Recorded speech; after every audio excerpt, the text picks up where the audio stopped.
Blessed day, everyone. I am Charmelin C, and today our topic is about value issues concerning the Filipino family.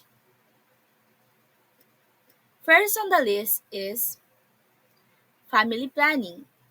According to National Academies Press US 2009, the ability of individuals and couples to anticipate and attain their desired number of children and the spacing and timing of their births. Now, why is family planning important? It is for health and well being. It enables individuals to maintain good physical and mental health by spacing pregnancies, reducing risks associated with closely spaced or unintended pregnancies, and allowing mothers to recover adequately between births.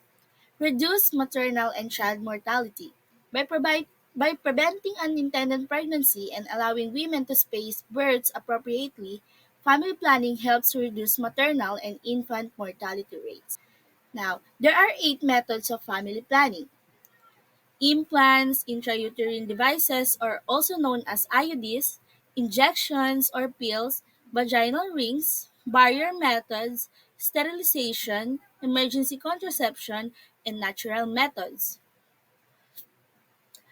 Family planning is a holistic approach to reproductive health that by providing access to contraception, counseling, and education, it also promotes gender equality, economic growth, environmental sustainability, and the reduction of poverty. Next one is the single parenthood. Often, single parents are classified as single because they are unmarried, but the single parent is actually living in a home with a partner who is sharing the parenting responsibility, according to APA PsycNet ND. Now, being a single parent or being one of the people behind the single parenthood refers to which one parent, it's either by choice or circumstances, is responsible for raising a child or children without the presence and assistance of their spouse or partner.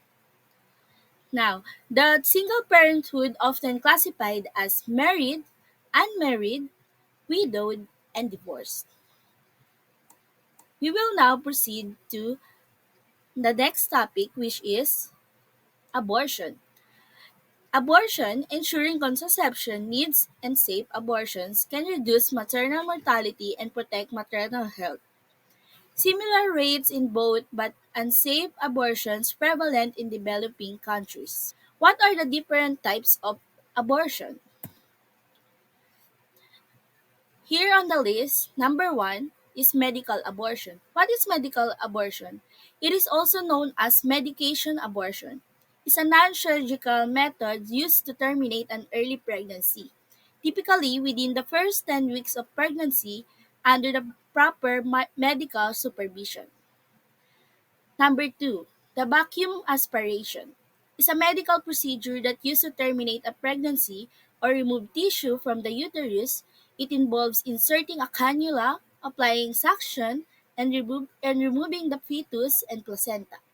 It's commonly used for first trimester abortions and gynecological procedures. And number three, the labor induction abortion, also known as induced or medical induction, is a method of terminating a pregnancy using medications to induce labor and expel the uterus, typically performed after the first trimester, under medical supervision for safety. And the last one is dilation and evacuation. It's a medical procedure used to terminate a pregnancy during the second trimester. It involves dilation of the cervix and removal of the uterus using surgical instruments and suctions. Dilation and evacuation considered safe and effective when performed by trained professionals, but carries risks and potential complications. Abortion is really a complex issue involving ethics, legality, and personal beliefs. It involves various methods like medication, vacuum aspiration, and labor induction. Proponents argue for reproductive choice and safe care, while opponents worry about the sanctity of life. Society should respect individual autonomy and ensure comprehensive reproductive health care. For my next topic is about Annulment. Annulment announces legal invalidation of void marriage.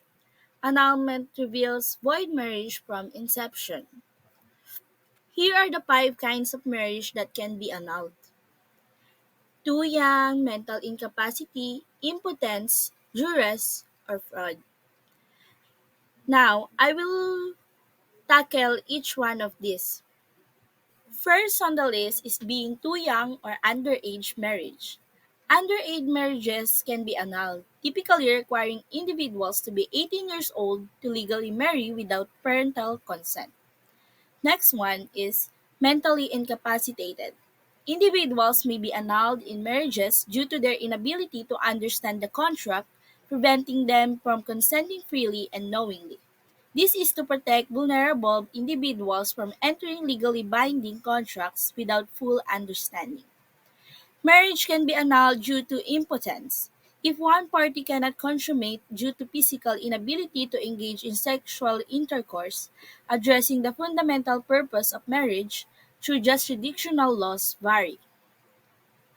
Duress can lead to annulment of a marriage if one party was coerced into it against their will, involving threats, violence, or undue pressure. This coercion must be significant enough to invalidate the voluntary nature of the contract. Fraudulent actions can also lead to a marriage annulment if one party deceived the other about a crucial aspect of the contract, influencing the deceived party's decision to marry. This deception must be material to the marriage. Now, we'll proceed to the next topic, which is live in. Here's the definition of live in: living in the same house as partner, not married to partner. Live-in partnerships, also known as the cohabitation, enables couples to cohabitate without obtaining a formal marriage. They do not, however, have many obligations or legal safeguards. It is important for couples to understand the possible legal ramifications, such as those pertaining to child custody, property rights, and financial obligations. We are now on to the last topic, which is about AIDS, that stands for Acquired Immunodeficiency Syndrome. The, the definition here says AIDS is the late stage of HIV infection, damages body's immune system, resulting in severe health issues. It says that it is the late stage of infection. Despite the progress in prevention, treatment, and awareness, AIDS remains a significant global health challenge.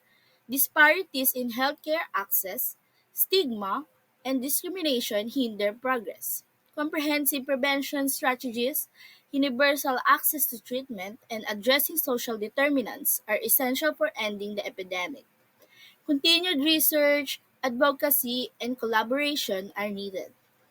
To sum it up, the Filipino family is characterized by deeply ingrained cultural values such as close-knit bonds, respect for elders, religious beliefs, traditional gender roles, filial obligations, education, and communal unity.